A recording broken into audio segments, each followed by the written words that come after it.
येण्या अगोदर मी एक गोष्ट आणखी सांगेल की तुम्ही जे रिझन कारण दिलं होतं की पार्किंग का बरं नाही बनली पाहिजे 2.5 एकरामध्ये, त्याच्यामुळे स्तूपाला आणि बोधी वृक्षाला धोका मिळत आहे. त्याच्या व्यतिरिक्त आणखी एक खूप मोठा धोका आहे ते तुम्हाला सांगतो. तुम्ही रन ऑफ ऐकलाय का? रन ऑफ शब्द आहे.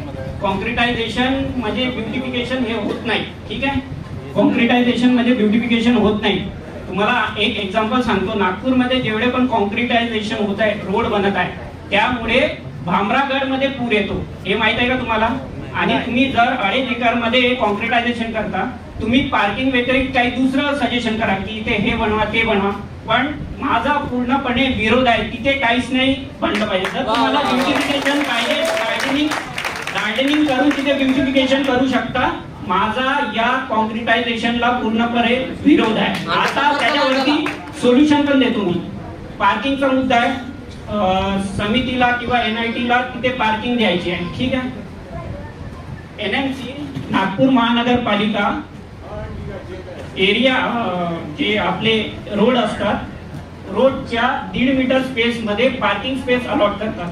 ठीक आहे, तुम्ही बघितलं असेल धंतोलीमध्ये मॅक्झिमम धंतोलीमध्ये रस्त्याच्या वन साइडला पार्किंग स्पेस अलॉट करतात. ट्रिलियम मॉल आहे, त्याच्या पण रस्त्याच्या दोन्ही साइडला जो उंठाणाचा रोड आहे, दोन्ही बाजूला पार्किंग स्पेस अलॉट करतात. जर समितीला पार्किंग स्पेस बनवायचीच आहे तर दीक्षाभूमीच्या चारी भोवतीला, दीक्षाभूमी ते निरीचा जो रोड आहे तो, लक्ष्मीनगर चौक ते 8 रस्ता चौक आहे तो, ते जर पूर्ण मिळवलं तर याच्यापेक्षा जितकी स्पेस मध्ये गाड्या जे ठेवणार आहेत त्यांनी जे सांगितलं आहे 200 कार आणि कितीतरी गाड्या, ते 1.5 मीटरच्या पार्किंग स्पेस मध्ये पूर्ण कव्हर करू शकतात. हा एक सोल्युशन आहे. आपल्याला एक निवेदन म्हणून नगरपालिकेला द्यावं लागेल की आम्हाला दीक्षाभूमीला येणाऱ्या ज्या लोकांना पार्किंग स्पेसची कमतरता आहे, त्यामुळे नगरपालिकेने दीक्षाभूमीच्या आजूबाजूला पार्किंग स्पेस अलॉट करण्यात यावी. आणि बाकी लोकांनी जे एक दुसरं सोल्युशन दिलं आहे की याच्यावरती दुसरं सोल्युशन काय की आपल्या हे